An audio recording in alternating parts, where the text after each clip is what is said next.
Welcome back to the Pittsburgh Sports Saviors. It is Thursday night, January 29th, 2026, 8 o'clock. The Steelers have a brand new coach, and he talked to the media on Tuesday, Yeah. 2 days ago, January 27th. I figured we'd come on here and we can just react to all that Yeah. was said that day. Lee, how you doing on a Thursday night? I'm doing all right. Hanging in there. How about yourself, bud? Not too bad. But yeah, let's just get right into it. No reason to Yeah. stall. It's 30 minutes long, so this will be longer than some of us would expect, I would assume. But let's start off. That's all right. I'm Um, curious. I want to hear what he has to say. I'm ready to hear yeah, it. our Art 2 starts it off, so let's get it going with what he All had to say right. at the beginning All here. right. All right. All right, good afternoon. Thanks, everybody, for being with us on this special occasion. It may be irrelevant to some of you, but I like the fact that today is my grandfather's birthday, and he would have loved the fact that we're hiring a guy from Greenfield to be our coach. So, but having said that, him being from Greenfield had little to do with our decision here. It's really great to be able to hire somebody who has such a tremendous winning track record and won everywhere he's been, and so it gives us great confidence to welcome Mike. And so I am happy to introduce Mike McCarthy, the next head coach of the Pittsburgh Steelers. Mike. So there you go. Pittsburgh, he's a Pittsburgher. Make sure to get that in the original one. He's been a winner everywhere. I don't know what you're hunting. He has been a winner everywhere, Lee. He's got the same winning. He's got like the same winning percentage as John Harbaugh, and I think if Harbaugh was the coach, you wouldn't be complaining right now. I know. I'm just being silly. First, I want to say happy birthday to the Chief. Rest in peace. Rest in peace. Secondly, I love how he says he's a Greenfield guy, but wasn't the reason we decided to sign him. Yeah, the winning record. Yeah, I just love. It's not the reason, but that's the only thing I really say. Yeah. Local guy. Yeah. Let's hear. I'm gonna let McCarthy go with his opening statement without right. cutting him off at all. All right, we'll talk good. about it afterwards. I don't know. Honestly, I don't know if it's 30 minutes of just him talking. We'll see what happens. All right, here we go. Thank you, Art. I think I thought at least be able to get started. Oftentimes coaches and players, you put on new team colors, and it takes a minute to feel comfortable in those new colors. But to be blessed beyond any measure, one day to put on the colors you wore since you brought home. I apologize. Brett, I told you not to sit my family down here in front. This is so unfair. When you come home from Mercy Hospital, I do want to thank Art Rooney, Omar Khan, Dan Rooney, and the entire Steelers organization for the trust they placed in me to represent one of the most storied franchises in all of sports. I understand and embrace the responsibility, the privilege, and the weight that comes with this stewardship. This city, this franchise, this fan base means the world to me because Pittsburgh's my world, and it's just awesome to be back here. I do want to thank two men I'm very fortunate to call friends, Mike Tomlin and Bill Cowher. They've represented this organization with such class, and I'm honored to follow in their footsteps. They left the proverbial cupboard full for sure. My family, my loves, my wife Jessica, kids Alex and Danny, Jack, George, Gabby, and Izzy, my parents, Joe and Ellen McCarthy, my sisters, Kelly, Ellen, and Colleen, and the crew that's here. We can finally openly wear our Steelers swag, so let's get it. My heart is full. My focus is singular, and it's time to bring another championship back to this great city. And with that, I just want to make sure that when we do get that trophy, that the seventh trophy in the case, we'll start that victory parade at 1137 Greenfield Avenue. So with that, Bert. All right, you guys want to? All right, I'll let you talk first. What are your thoughts on his opening there? Very emotional. I mean, he seems to be very proud to be here. I mean, I guess it's, you get hired as a coach. I mean, he was a coach before in Green Bay. He was a coach in Dallas, but I guess just being able to be the coach in his hometown, it's emotional, and I get it. He seems like he really wants to be here. He's already talking about winning the 7th champion, which that's what you want. You want to see your coaches wanting to be competitive, and he seems like he already spoke to some of the past guys, coaches, and players, and things like that, and that he's ready to take on the challenge. And he seems, he just seems ready. I mean, I'm still a little nervous with everything, but he seems ready. So hopefully I can get behind it. We'll see how. I'm ready to hear his answers to questions. Maybe that'll get me a little more fired up. I'm just not ready yet. Yeah, I don't know. First of all, did he need to have a script ready? Come on, come out here, show you're a leader of men. Don't read from a script. If these emotions are real, I want him to be real without a note that he's reading. I'm just being a jerk on that part. But that's the facts of it. And then once again, all we're talking about is Pittsburgh. I'm a hometown. And is it a slap in the face to Tomlin to bring up Bill Cowher as leaving stuff behind when Bill Cowher hasn't been there 19 years? To give credit to Cowher for what is in the cupboard. Is that a slap in the face to Tomlin? I think it is. Yeah, I think it is. I don't know why he did that. And I did want to bring that up. The reading the script was kind of, it shouldn't have happened. I think he should just came out, said what he needed to say, and then gone from there. But he using the script to get emotional, I think is a little too much. But yeah, I agree. I think it is a slap in the face to Mike Tomlin with that. We got 3 comments from the same person here. The first one, he cried like a baby back.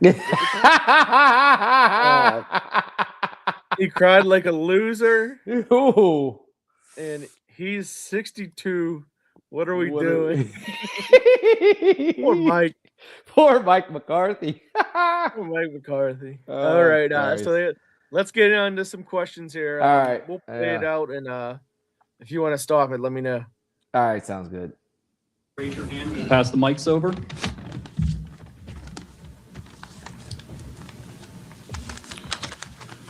Mike, Jerry Dulac from the Post-Gazette.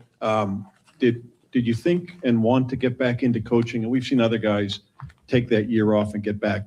What did last year or the year off do for you, show you, anything like that?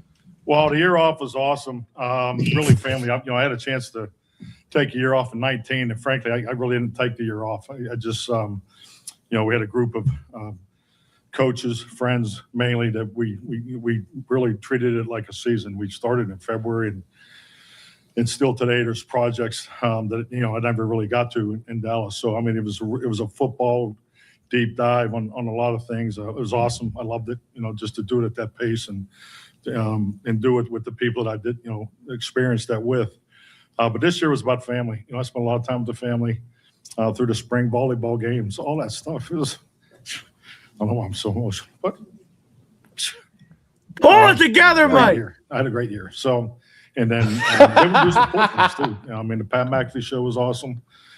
Just to see that side of the world, have more respect for Jerry than I ever have, just because I just see how hard you guys work. But no, it was just a very fulfilling year, and frankly went too fast because once football season gets in, really once training camp hits, we all have that clock, so to be able to start have conversations and watch certain things. I just didn't do as much this past year as I did, back in 19. But it was really cool to, step back and look at the trends. I think our game's so much about trends. I'm just always amazed when you look at a season, whether you're following game management, you're following fundamentals. If you see the ball kicked out at the 1 yard line in one game, and it's amazing. 3 more happen in the next 3 weeks. So I just always have followed the trends because I think our game's about trends, and it is our responsibility as coaches to make sure we're constantly teaching and reinforcing and finding new examples for that. So it was a great year. Just for media too, when you're asked a question, raise your hand so they can see in the crowd where you're coming from. Go ahead.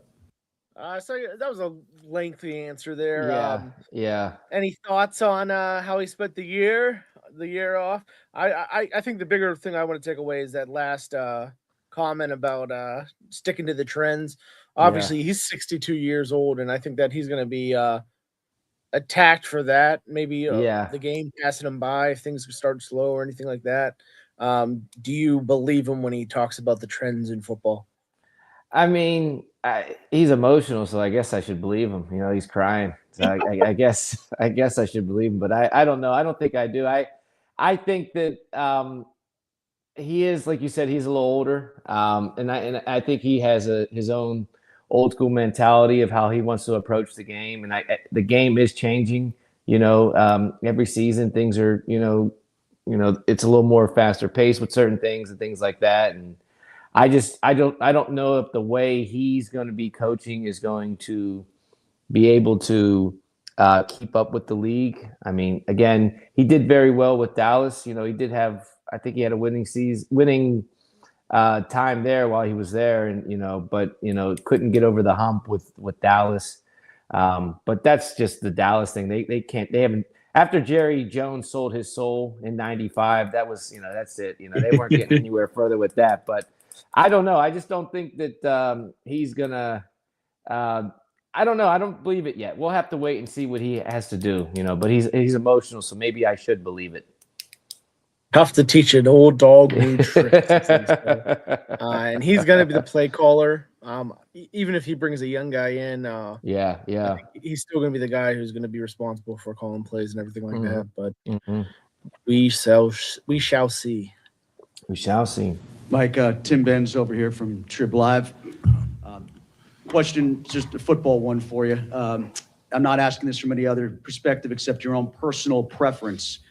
In your best case scenario, do you want Aaron Rodgers back as your quarterback next year?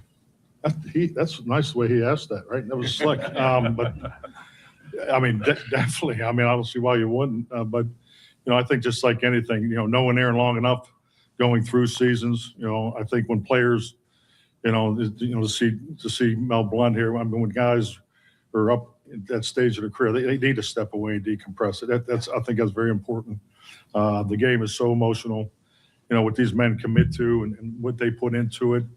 I think that time away is important, and I have spoken to Aaron, and so that's really where we are there. But I was able to sit back and watch the games. I watched most of the Pittsburgh games on TV, and I thought he was a great asset for the team. Next over. Rich Walsh. I think that's a good one to stop on too. I mean, yeah, I'm of the opinion I don't have a problem with bringing Rodgers back if we're going to go stopgap anyway. I know a lot of people are hiring Will Howard. I don't want to talk about him too much yet because I'm sure there's going to be questions about him later. But if it's going to be a stopgap kind of guy, why not just keep the guy you have in the house? Yeah. He's got history with McCarthy, blah, blah, blah, all that we already know about. I think Rodgers played well enough for the Steelers last year, to be honest.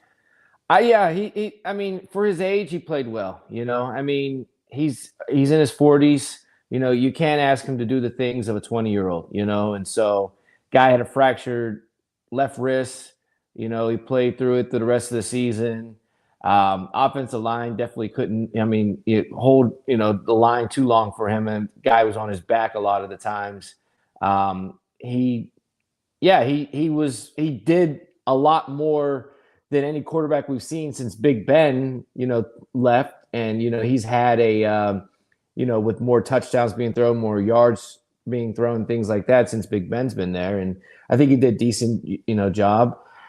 Me though, I'm kind of, I would rather maybe see Aaron Rodgers, but he's getting older, and I don't know how much more he's going to be able to take. And, it would be nice to see, maybe have him come back. He did very well, but I'm kind of ready just for something a little bit different. I'm just kind of tired of these different 1 year kind of things going on. So I want to see a consistent quarterback here pretty soon.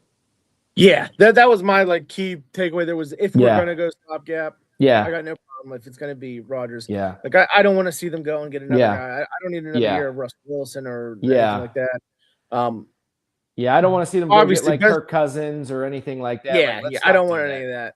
Yeah. Best case scenario, they get a quarterback in the first or the second, Mhm. and he's ready at some point that season. But if he has to sit behind Rodgers, that's fine with me Yeah. too. Yeah. That gives you competition at the number 2 with Will Howard too. I can't get on a 6th-round guy being your guy going into a season. Mason Rudolph's still around, I guess, too. But Yeah. I think Rodgers is fine if they're going to go stopgap. Don't go Yeah. out and get Yeah. another guy. 100%. 100%. KTV. Mike, credentials aside, did you feel like you had to sell yourself in that interview? And was there any answer or story that you told that maybe helped get you the job? Well, Share with us. I think, every time you had a chance to interview, I've always enjoyed the interview process. Frankly, you have, was on 3 this year, had a number in 19, and really didn't have many before that, frankly. I think anytime, coaches and players have a chance to talk football, sit down and cross the table and, have a chance to sit down and talk to Art Rooney, about the game, the history, especially growing up here and being a huge Steeler fan as a kid and understand. I mean, it's a great opportunity. So I'm filibustering here because I'm trying to think of a good story to give you, but I don't think there was one that knocked it out of the park. But no, I just I enjoyed those conversations and I notice no different than I would think in any industry. You look for fit. I'm in the process of putting together a coaching staff, and there's so many outstanding coaches out there that I respect, but it has to fit together. So I did feel very comfortable, from the moment that I was able to sit down with Art and Omar, and that's a connection. I know where I am in my life and in my career. The GM head coach relationship's critical, and I couldn't be paired with a better guy. Paul Marchant with College of Pro. Michael, this question's for you. Yeah, So we can see. I got him. Yep. This question's for you. In terms of absent of being a Pittsburgh guy yourself, but when you looked at the roster specifically, what attracted you most to the roster, and what are you happiest with in terms of the roster? Oh, I mean, I love the roster, and I think it's Omar's turn to talk here, but I think it's a roster that, is fluid. And what I mean by that, the first thing I always look for, I know in my head coaching years, how many players do we have returning on contract? Or we had 52, we had 61, 64, because frankly, I mean, the draft's really important. Veteran free agency is important.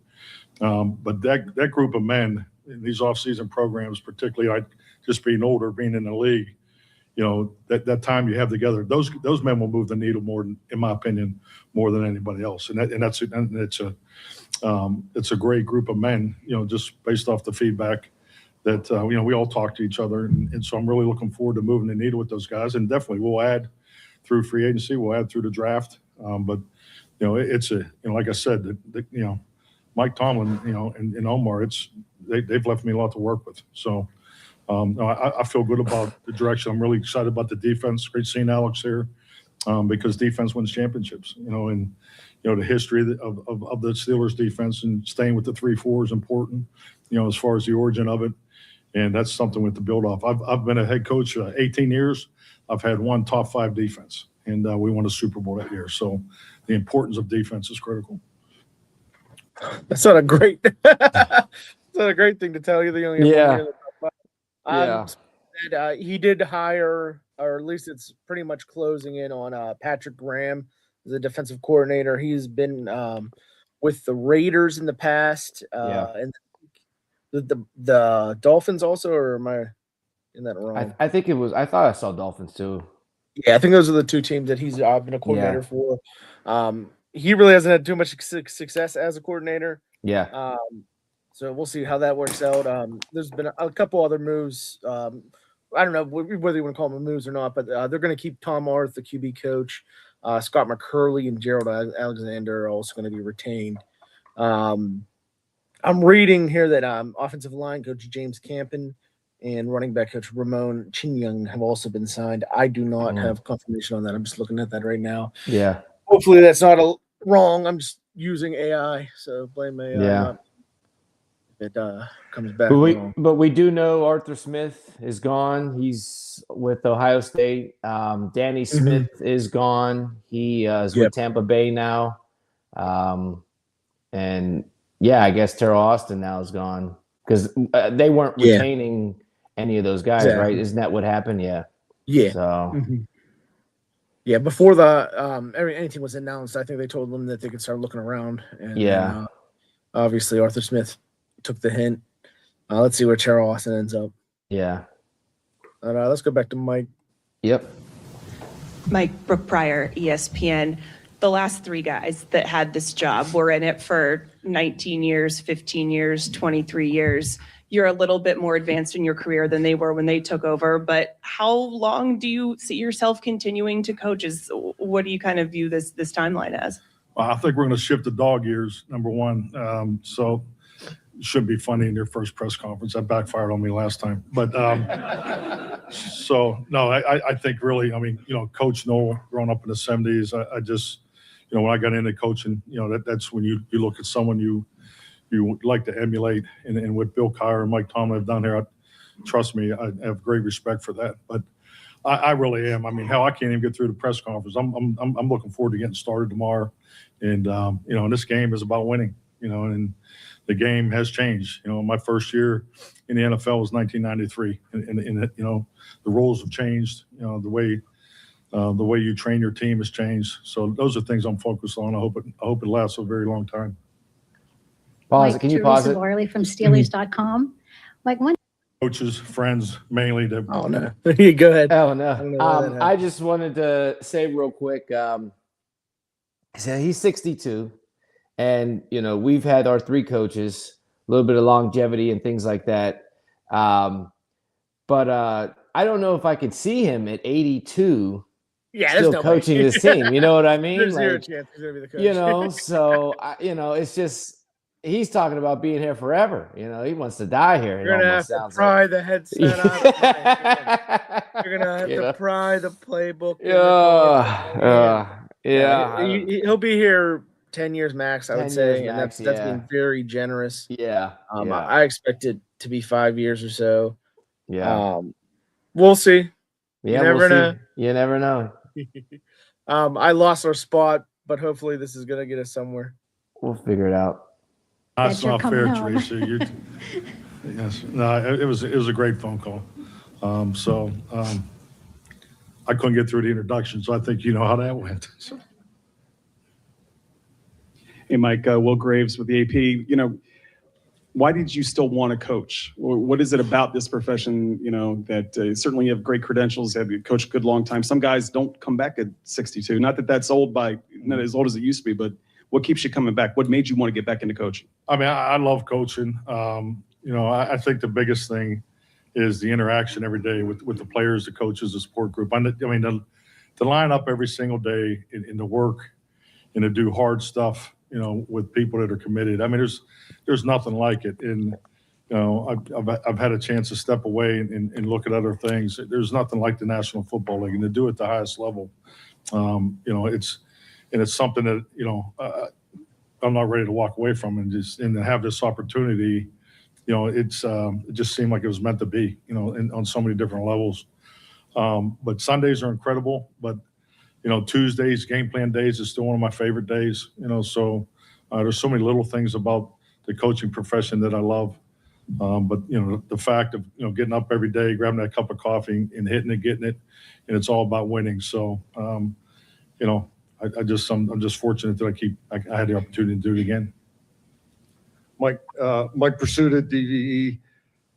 Your history is offense, your reputation's offense, your numbers support that. What has been transferable from one stop to the next? Why do you keep getting production and getting the most out of quarterbacks? Well, I mean, the quarterback opportunity, I think it's important. When you become a head coach, you big part of why you got that first opportunity was, the position you coached through your background and so forth. So I've been super blessed to work with unbelievable group of, quarterbacks, the Hall of Famers. Paul Hackett was, my mentor. Paul taught me the the quarterback position. Started at University of Pittsburgh over there in 1989. So just had great mentorship, through my younger years. But in that coach, that follows through. A little harder to coach the quarterback today than it was in, pre 2011. But that position is no different than any other position. The quarterback position to me is a huge challenge because you don't have the individual time that the other positions have. So, but really finding time, being efficient with your workload capacity and making sure those guys get the fundamental training. So just never really deviating from the old school way, and it has worked for decades. I mean, Brett Favre, Aaron Rodgers, and Dak Prescott is what he's been given. So I think it's kind of crazy that he didn't specifically mention that he had the three really good quarterbacks. Yeah. That he's been able to use with. I was like, if that was asked to me, the humble response, the first thing you do is say, "Well, I've worked with three great quarterbacks." Yeah, exactly. But instead, he talked about Paul Hackett, who is. Let's say he's not coaching anymore because he couldn't hack it. Exactly. Yeah, I think he's just giving the answers he thinks they want to hear. That's but I it. think the answer you want to hear is about the guys. About Exactly. Rodgers, Yeah. How about talk about the guys that you actually work with, not just brush over it like it's nothing. Yeah. It's a lot harder to coach quarterbacks these days. That's another. Who knows? Maybe we'll find out how it goes between him and Rodgers. What a guy. Mike, Ashley Leotis here with WTA Channel 4 here in Pittsburgh. The playoff win drought has been a big topic of conversation here the last few years. When you look back at the last 10 years, what would you do differently? What do you think the biggest change needs to be right now moving forward into this era with you? Honestly, I don't think you can really look at it that way. Every season's different. Every team you coach is a bit different. Your beliefs and your standards and the culture you're trying to create, you're trying to move that forward. The most important thing about playoff football is staying in the playoffs. We're not trying to get to the playoffs and doing the things to stay in the playoffs. Playoff footballs are the hardest games to win each and every year. I mean, if earlier we talked about trends.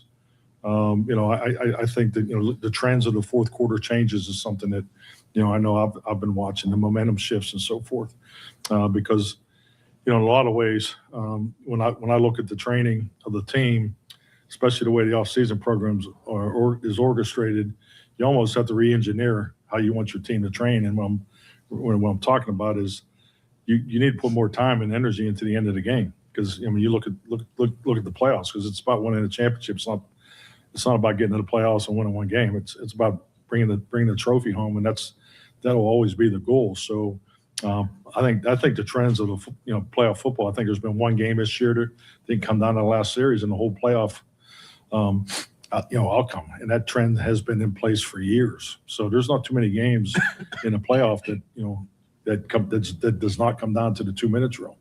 And then, as I already stated, the fourth quarter momentum swings this year have been at a record pace. So that's what I pay attention to, and because we all have the same amount of time to train the team. The players, have the same amount of time to put it into when we're able to work as a team. But where are you spending that time? So that's really my approach to how I would attack the playoffs.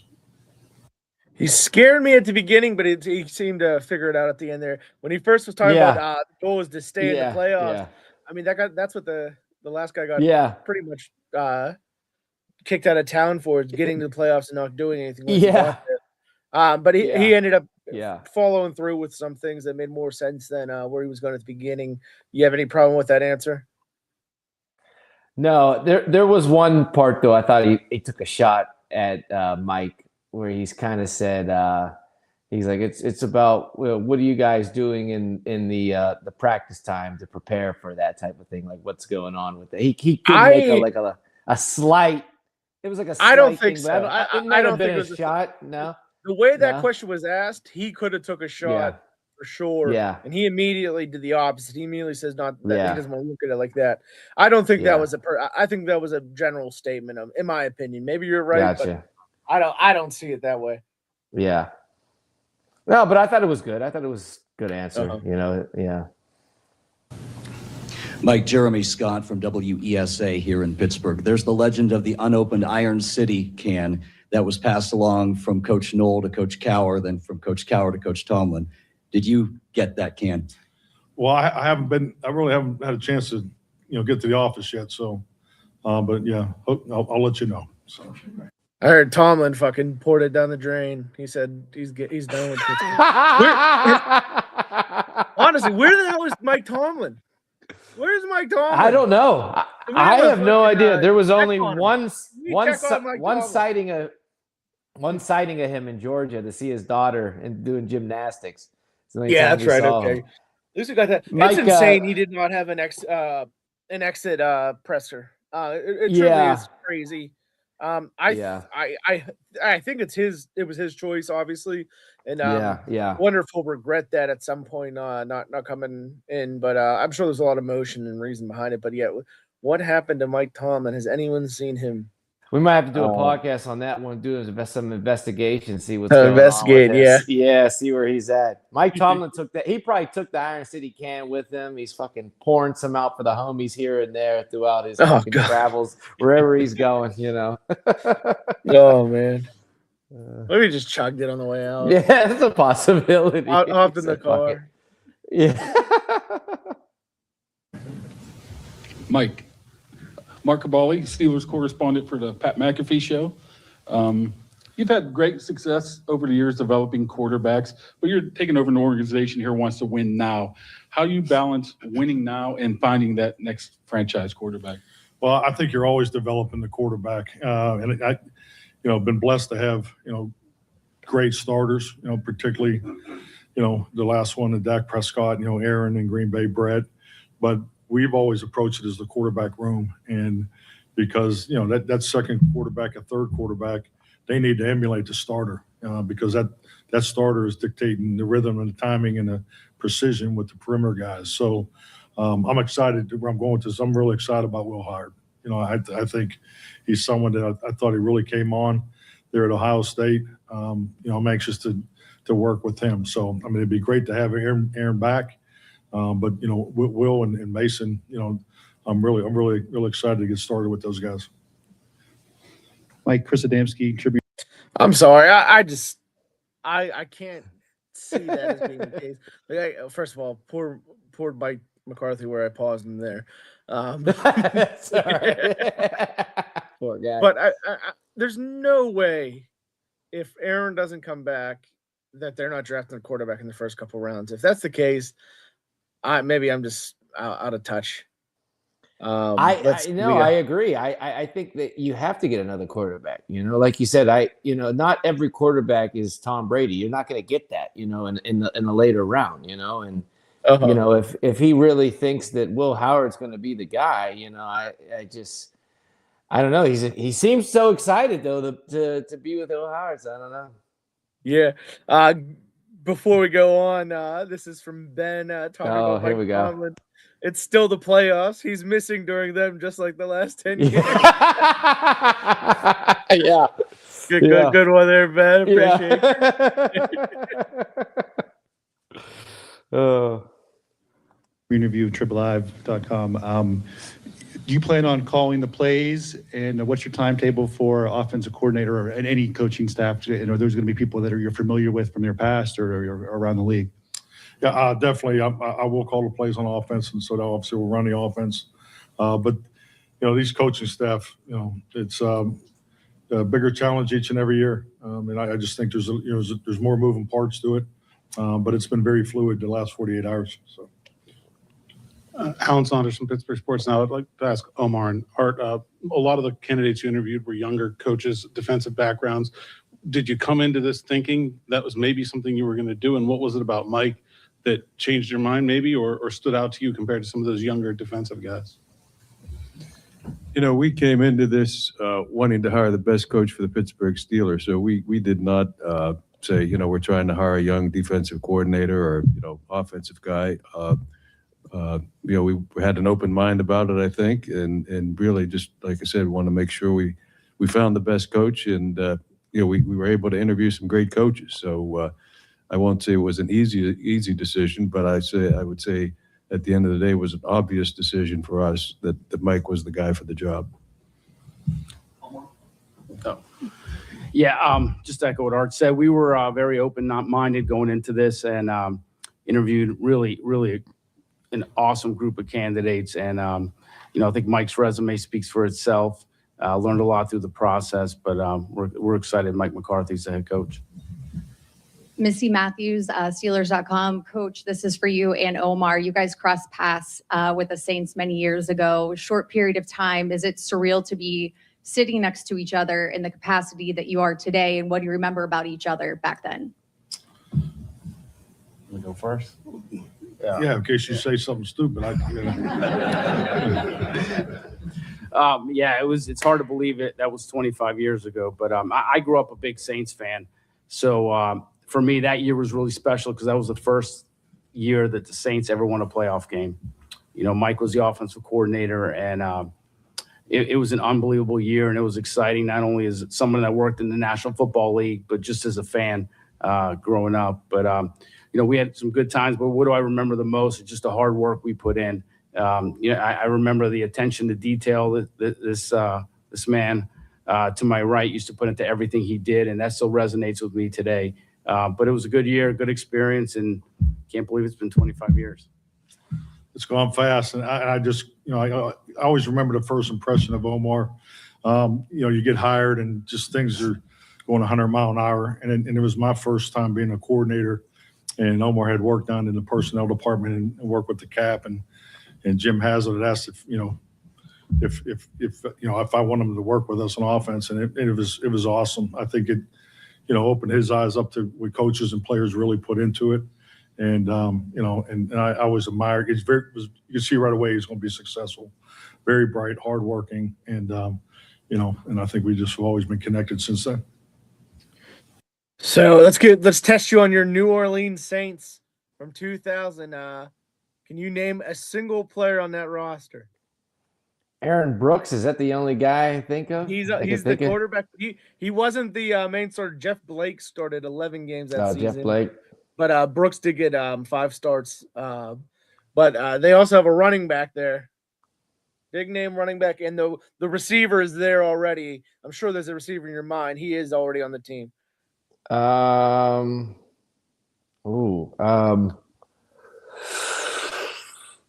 His son is now a football player. His son is? Yeah. I don't think I didn't follow the 2000 Saints. Sorry. Joe Horn. Oh, Joe Horn. Okay, Joe Horn. All right. Yeah. Okay. But the running back. You got to get the running back. We're not moving on until you get him. Oh, God. The running back. Oh, God. Right now, I'm thinking about – no, that's – He ended up in Miami. He took an hiatus. Yeah. What's his name? He was doing drugs, right? What's his fucking name? He was smoking all that weed. Ricky Williams. Yeah, smoking all that weed. He only played in 10 games. He had 1,000 yards in those 10 games. Wow. So he was on a roll for that season. I did not know that was their first playoff win. That's kind of embarrassing. But wow. Good on Jim Haslett.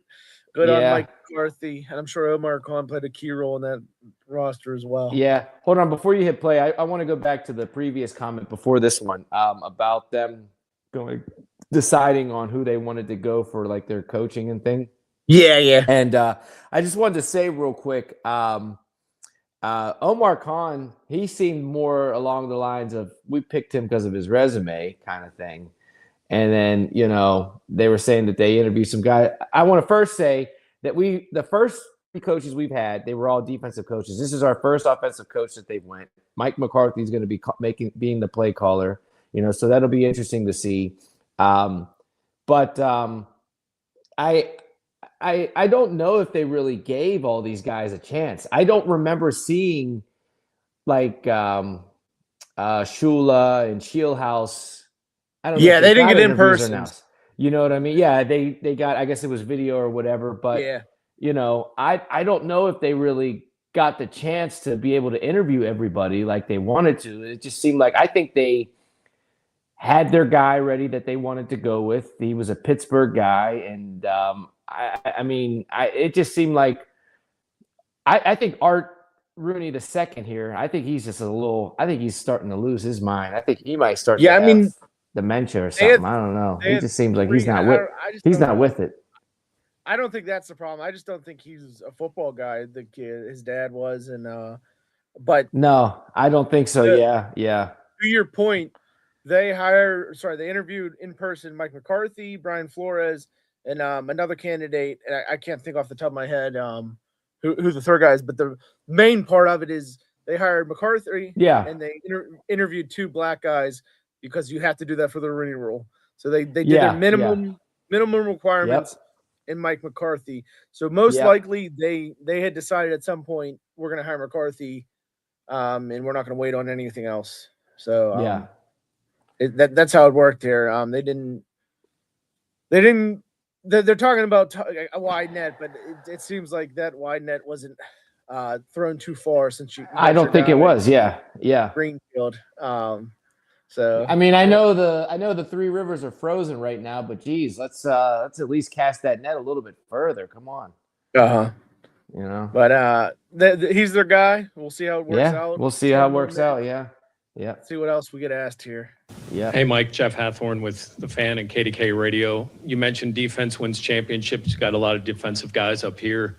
What is your defensive philosophy, and what are you looking for on that side of the ball from a coaching standpoint? Well, I mean, as we build the staff, I mean, we definitely want to build off what's in place here. You know, I mean, just as a whole, with this being the third organization that I've walked into the first day, I don't believe in the throw out the baby with the bathwater method. I believe in building off what's in place, and there's a lot here in place. I mean, the defense is system has been here since 1992.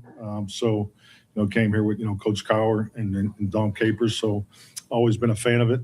Always felt it was the toughest one to compete against as an offensive coach. Part of the reason why I went to it in Green Bay. So those are the things we're focused on right now. We're putting the staff together, but ideally we want to keep the language the same. So I think those are big decisions when you come in here, because when you got something that works the way it's worked here for so long, I think you should try to do everything you can to build off that if possible. Mike. I am curious about that one. I mean, if that's the case, they did go out. They hired someone out of house, like we've talked about. So the question really is, just because you're going to keep a 3-4, does that mean you're running the offense that's been the same, or the defense since '92? To be honest, the last, like, Tomlin isn't running what LeBeau was running. So maybe one day we can talk about James Harrison's comments about it and everything. He talks about how different it is compared to what LeBeau was doing. What Steelers been doing recently. But I think that answer is not as great as some of the other ones we've gone so far. No, and I think he's just, again, he's an offensive guy. You know what I mean? I think he's more focused on, he's going to improve the offense. I don't think he really cares. I mean, he may say we're going to keep the 3-4 standard of the defense for the Steelers, that's been going on since '92 or whatever. But I think he's just more concerned with the offense. And like I said, he seemed more, interested in talking about Will Howard than he did wanting to talk about this defense right now. So, I think he's more focused on that than anything else. Will Howard, the savior of the Pittsburgh Steelers. Like Jenna Harner, WPXI, in an interview you did in Dallas a few years back, you said family first, family and football, and you coach your team that way. What does that look like, and why is that so important to you? Well, I think just like anything, it's how you're raised. I think it just the basics, treat people the way you want to be treated. I think respect goes a long ways. And I think it always starts with the locker room. Because that locker room is a family, and everything we do, everything that we do that touches the locker room, is to me the primary focus every day. I think that's how you win. You win every day.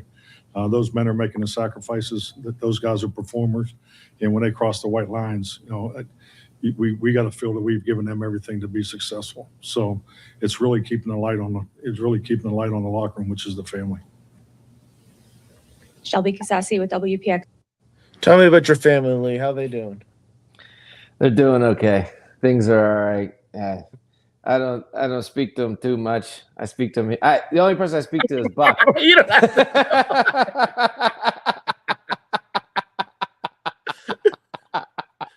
Oh no. What qualities are most important to you as you form your coaching staff underneath you?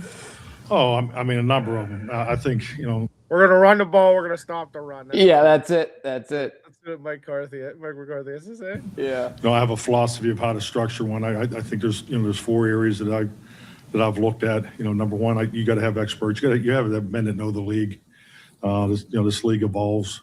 You definitely want to be on the front end of the cycle. You want to be on the back end. So that's important to have the expertise and experience at a certain level. I think it's important to look at the current coaching staff in place. A lot of good coaches that were here in place under Mike, and you have to take that into consideration because that's part of the fit and the ability to move forward and make them part of it. If you feel like it fits.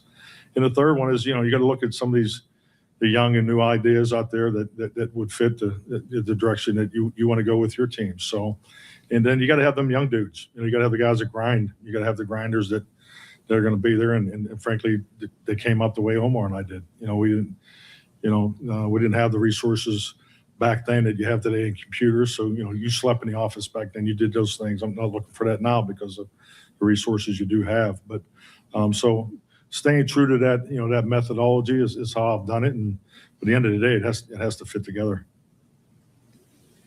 Mike DeFavo with the Athletic.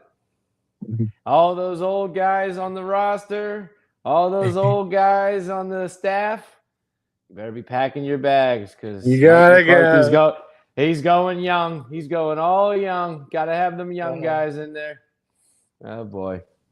Yeah, we'll see how he ends up making the staff and how true that is. Yeah, I assume he's going to get a younger offensive coordinator. Probably, yeah. Like he said, he's the one who's calling plays, so it's not like it all falls on him on the offensive side of the ball. You already mentioned before. Defensively, Graham is 49. I saw, so that's like middle age for a coach, I'd say. Not too young, not too old. So we'll see who else he pulls to come onto this staff. I hear Phillip Rivers is in the he's out there looking to coach, so maybe they should bring looking him for a job. Yeah, looking for a job, I hear. Get the fuck out of here. Mike, you bring a reputation of offensive football. I'm curious, just how would you describe your philosophy on offense, and how has that evolved over time? Well, I'm a believer in the tradition of the West Coast offense, and the first thing that always came to mind was the offense needs to be built to make the quarterback successful, for as simplistic as it is. And that starts with running the football. I mean, you got to run the football, because if you don't run the football and you don't, tailor your protection schemes in the action pass game to the run game, obviously it's not going to affect the defense and have the benefits of what you're looking for. So, and then, in the way the quarterback's coached in that system, you want a more athletic player in that position, a man that can extend plays and play to the rhythm, timing, spacing, and all the things that go into to an offensive system. So, but at the end of the day, you'll never hear me say this, because I would never say we run the West Coast offense. If your system of football cannot take in every player that Omar and Art want to bring to the Pittsburgh Steelers, then you need to take a look at your system. So, we need to make sure we can accommodate, the variety of players that are available to us. You more? Pause it real This one's quick. for Omar, and then a follow-up for Mike. You said it right. Got to run the ball. Run the ball. Stop the run. Got to run the ball. He's talking that West Coast offense. We got to run that ball. Maybe we'll get back to the olden days where we just ran the ball the whole fucking game. That'll be the Steelers' new offense, 2026. Can't wait to see it. Run the ball down Okay. the opponent's throat. He mentioned mobility in quarterback. I'm looking to see if I can find Will Howard's 40 time. He didn't run it at the combine. Oh. It looks like it was like 4.8, which isn't. It's not not too obviously bad. not speedster, but it's not too bad either. What's Mike Vick up to these days? We need a mobile Mike quarterback. Vick What's might be coming back to the Pittsburgh Steelers. Maybe he'll be the offensive coordinator. There we go. There you go. Get it. Like Omar, Mike's had an extensive time working with the quarterbacks. How much did that play a factor in bringing him on to be the head coach? Because I know like you've been making it a priority to find a long-term option at quarterback. And then Mike, how has the quarterback position evolved, and what have you learned over the time of working all the way back with Joe Montana, but then also recently with Dak Prescott? Yeah, it's a good question. I'd say, look, with everybody we talk to, the conversation of developing the next next quarterback for the Pittsburgh Steelers was part of it. I think Mike's resume speaks for itself, who he's been around. But we're excited about working with Will, and that was a part of it. Quarterback play, I think the obvious is the role changes, their ability to run. They're running. The quarterback runs. The called quarterback runs is probably the biggest thing that's changed in the last 5, 6, 7 years, and obviously, the rules, protecting them and making it possible. Just the way you play defense. You got a 7-gap run scheme now. It has an 8th element to it because the quarterback can pull the ball. No different in the 8-gap, 9-gap scheme. So I mean, I think that is the biggest evolution that I think is obvious to all of us. But at the end of the day, to win these big games that are being played, in January, they still got to make throws from the pocket, and that's why the belief and the footwork and the training and all those things that goes into it. But yeah, the running quarterback is the biggest change that I've seen.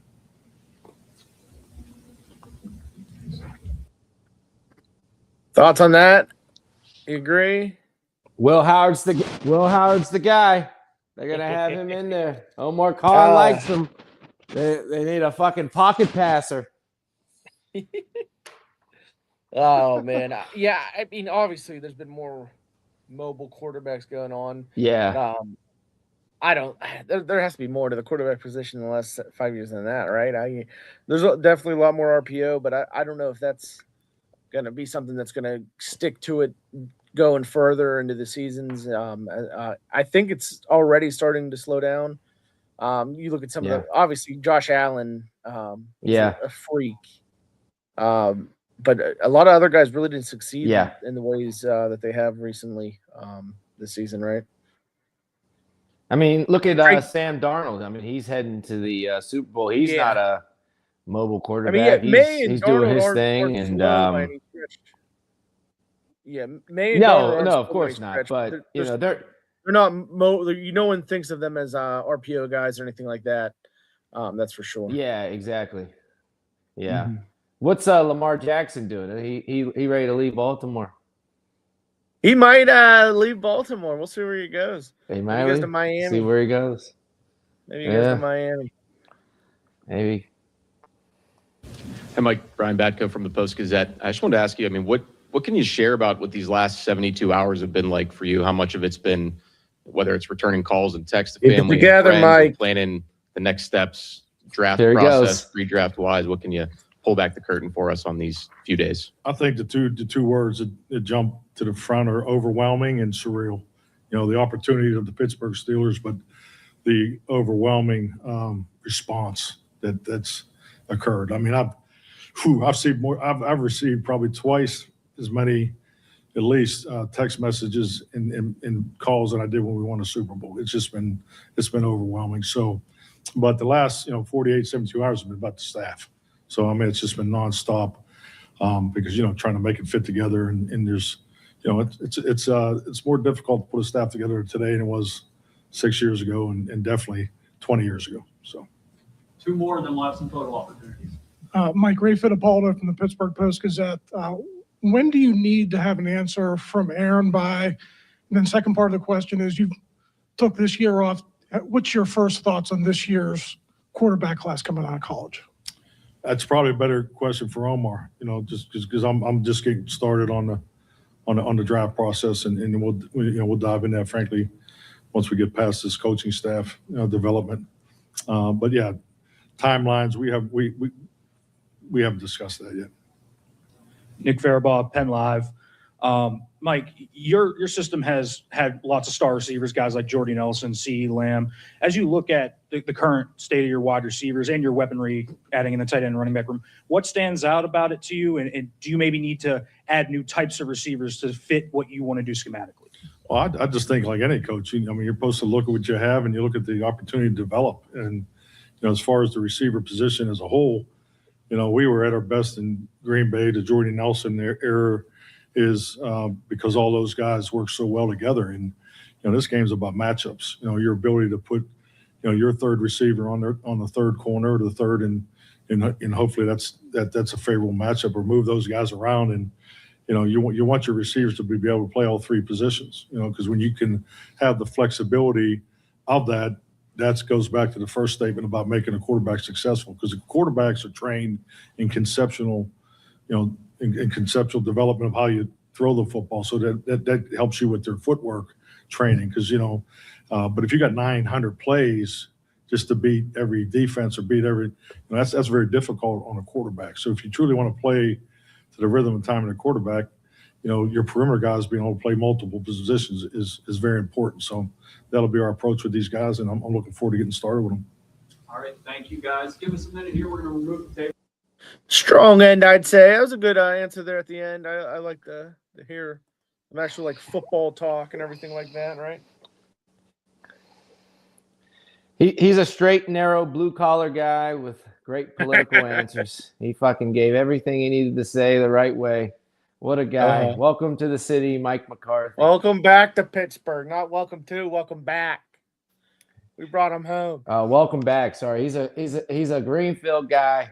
Can't wait. He said that's where the parade's going to start. Greenfield. Parade's Can't wait.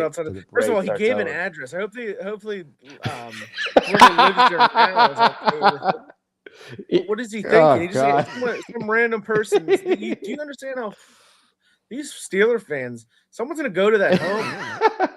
Someone's going to go to that home. Hey, is Mike McCarthy? Mike here. Mike here. I heard Mike McCarthy lives here. Is he here? Sir, he hasn't lived. He hasn't lived here in 50 years, sir. Poor person that lives there. They're probably getting fucking harassed right now. Imagine if they lose a couple games, they're gonna get egged. That house is gonna get egged. TP'd, egged. Oh Christ! Yeah. Poor Pittsburgh citizen. We might have to go back and blur that. We might have to blur that out. What is he thinking doing that? Come on, Mike. That was on live TV. Live TV. That's not good. Oh, what a guy. Good. Lee, that's all I got this week. We'll be back next week, I'm sure. Maybe we'll talk a little bit Buccos. A little bit of spring Buccos. training is I can't coming wait. soon. Can't wait. We'll have Super Bowl to talk about, obviously. Yeah, we got that Super Bowl. Did we a little talk bit of Buccos about, coming up? We didn't talk about the biggest news, the most deserving news, or of the week. And Shedeur Sanders is a Pro Bowler. Congrats to Shedeur. I heard it's his time. He does his little watch thing. He does his little thing. It's his time. He's gonna kill it on Tuesday. It's prime time. Oh, fucking flag football! I can't wait. Tuesday. It's gonna be a fucking good time. He probably will. He probably will look really good. Shout out Shedeur Sanders. I bet you prime time will be there watching. He'll be happy to see his son in the Pro Bowl. It ain't like it used to be, but it's a good time. Just wait. He'll make the Pro Bowl. He'll make the Pro Bowl, then he'll be on the 2028 Olympic flag football team. Watch, he'll be doing that too. Ooh. Well, I mean, he's going to be on that because he's not going to have a job in the NFL. But yeah. Well, yeah, you know. he's definitely going to have a job team in 2028 in the NFL. Yeah. I don't know. I just was about to crack a mean joke about Deion Sanders' toes. So I think that's a good sign that it's time to get off. Poor guy has frostbite. Poor guy. No, it's diabetes, right? Oh, is it diabetes? I thought he had frostbite. Maybe it is diabetes. Poor Dion. But either way, Either it way, might have been that was a both. good full hour. That might have been both. I thought it was frostbite. I don't know. Poor guy. He had blood He's clots got caused by gangrene. So, oh shit. huh. Oh.